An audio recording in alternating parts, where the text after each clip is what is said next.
স্বাগত দীপ্ত সংবাদে। আপনাদের সঙ্গে আছি আমি নাহিদ আশরাফ রাজীব। শুরুতেই থাকছে সংবাদ শিরোনাম।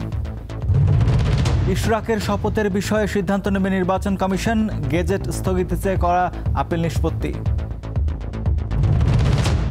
বিশ্ব চরম অনিশ্চয়তার মধ্য দিয়ে যাচ্ছে, বাড়ছে আস্থার সংকট, নিক্কেই সম্মেলনে বক্তৃতায় ডক্টর ইউনূস। বঙ্গোপসাগরে সৃষ্ট নিম্নচাপের প্রভাবে সারা দেশে বৃষ্টি থাকবে আগামীকালও, বেড়েছে জনভোগান্তি।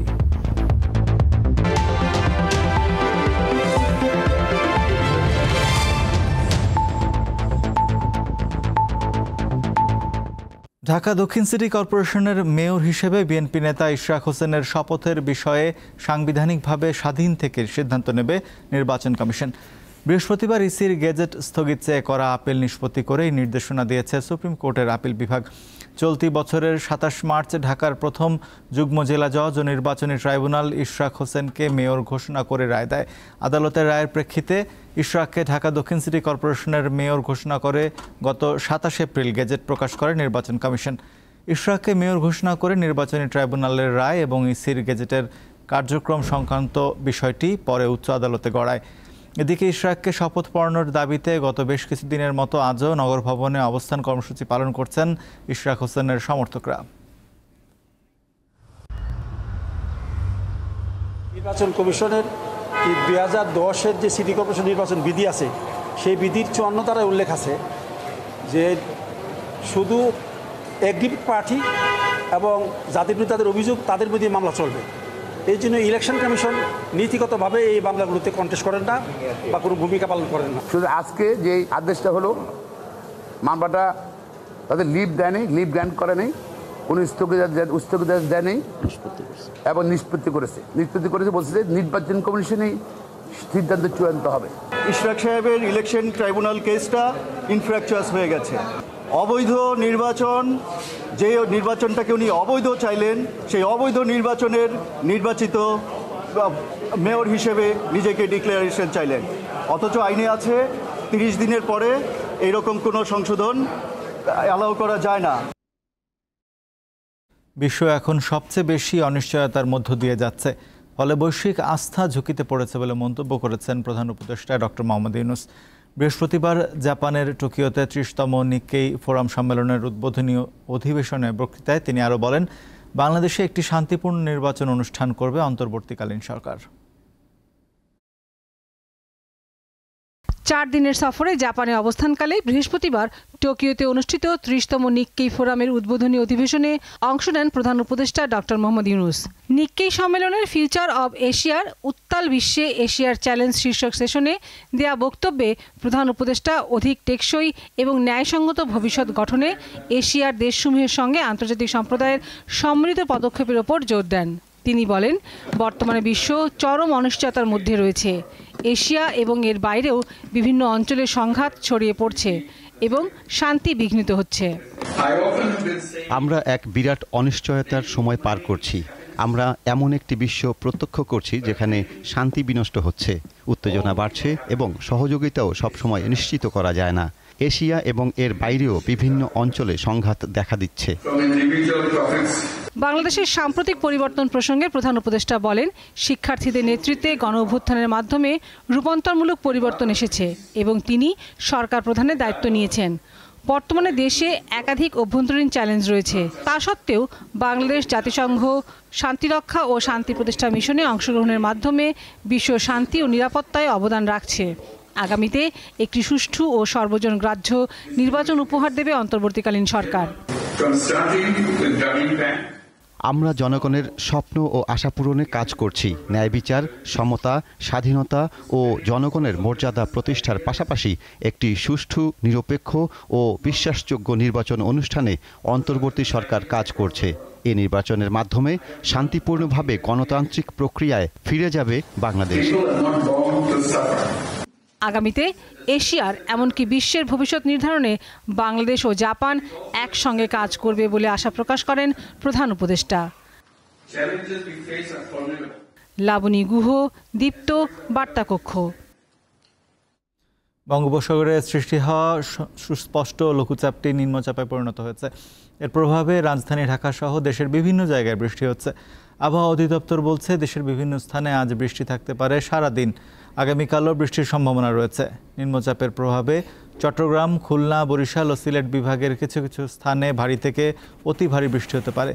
অতি ভারী বৃষ্টির কারণে চট্টগ্রাম, রাঙামাটি, বান্দরবান ও কক্সবাজার জেলার পাহাড়ি অঞ্চলগুলোয় পাহাড় ধসের আশঙ্কার কথাও বলা হয়েছে আবহাওয়া বার্তায়। দেশের সব সমুদ্র বন্দরকে ৩ নম্বর স্থানীয় সতর্ক সংকেত দেখিয়ে যেতে বলা হয়েছে। উত্তর বঙ্গোপসাগরে অবস্থানরত সকল মাছ ধরার নৌকা ও ট্রলারকে উপকূলের কাছাকাছি এসে সাবধানে চলাচল করতে বলা হয়েছে।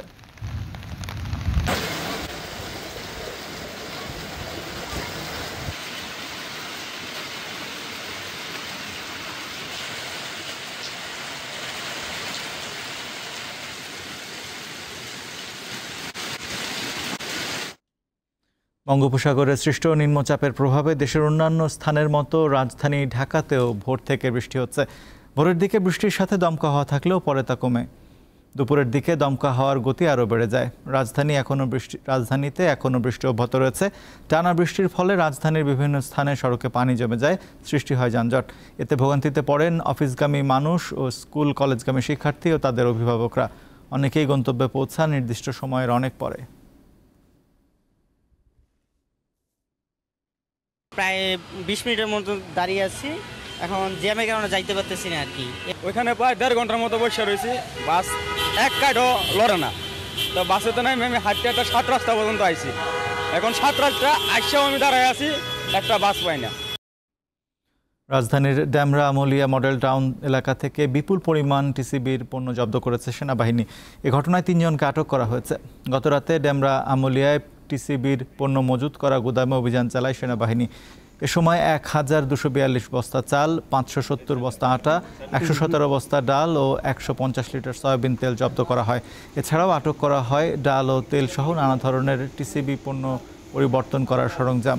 ঘটনাস্থল থেকে সেনাবাহিনী ৫টি ট্রাক জব্দ ও ৩ জনকে আটক করে। একই সময় টিসিবি পণ্য অন্য মোড়কে বিক্রয়ের স্থান রাজধানীর মান্ডা থেকে জব্দ করা হয় ২১১ বস্তা আটা ও ৩০ বস্তা চাল। এ সময় ৩টি দোকান সিলগালা করে দেওয়া হয়। আটককৃতদের সংশ্লিষ্ট থানায় সোপর্দ করা হয়েছে।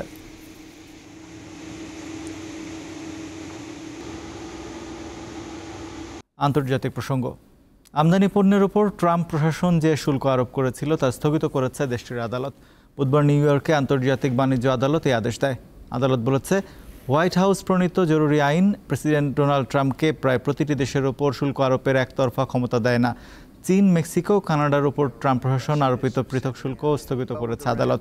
রায় ঘোষণার কয়েক মিনিটের মধ্যেই ট্রাম্প প্রশাসন আপিল করেছে। এদিকে ট্রাম্পের প্রশাসন ছাড়ার ঘোষণা দিয়েছেন ধনক উবের এবং টেসলার প্রধান নির্বাহী কর্মকর্তা ইলন মাস্ক।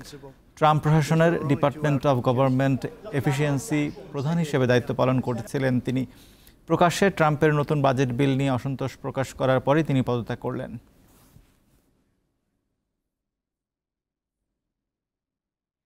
ফিলিস্তিনের অবরুদ্ধ গাজা ভূখণ্ডে ইসরায়েলি হামলায় একদিনে অন্তত ৬৩ জন ফিলিস্তিনি নিহত হয়েছেন।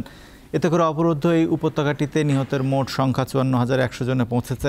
ইসরায়েলের প্রধানমন্ত্রী বেনিয়ামিন নেতানিয়াহু দাবি করেছেন, ফিলিস্তিনের সশস্ত্র গোষ্ঠী হামাসের গাজা শাখার প্রধান মোহাম্মদ সিনওয়ার নিহত হয়েছেন। বুধবার পার্লামেন্ট নেসেটে দেয়া এক ভাষণে তিনি এই দাবি করেন। এদিকে ইসরায়েলের গাজা অভিযানে হতাহতের সংখ্যা বাড়তে থাকায় নিন্দা জানিয়েছেন ইউরোপীয় ইউনিয়নের প্রধান কূটনীতিক কায়া কাল্লাস। তিনি বলেছেন, হামাস দমন অভিযানের চেয়েও বেশি মাত্রায় গাজায় হামলা চালাচ্ছে ইসরায়েল, যা বেসামরিক জনগণের ওপর মারাত্মক প্রভাব ফেলছে। শেষ করব দীপ্ত সংবাদ, তার আগে শিরোনামগুলো জানাবো আরও একবার। ইশরাকের শপথের বিষয়ে সিদ্ধান্ত নেবে নির্বাচন কমিশন, গেজেট স্থগিত চেয়ে করা আপিল নিষ্পত্তি। বিশ্ব চরম অনিশ্চয়তার মধ্য দিয়ে যাচ্ছে, বাড়ছে আস্থার সংকট, নিক্কেই সম্মেলনে বক্তৃতায় ডক্টর ইউনূস। বঙ্গোপসাগরে সৃষ্ট নিম্নচাপের প্রভাবে সারা দেশে বৃষ্টি থাকবে আগামীকালও, বেড়েছে জনভোগান্তি। এই ছিল এখনকার মতো। আমাদের পরবর্তী সংবাদ বিকাল ৪টায় দীপ্ত স্পোর্টস দেখার আমন্ত্রণ রইল। এছাড়া আরও তথ্য বিনোদনের খবর পেতে যুক্ত থাকুন দীপ্ত টিভির ডিজিটাল প্ল্যাটফর্মগুলোতে। ধন্যবাদ সবাইকে।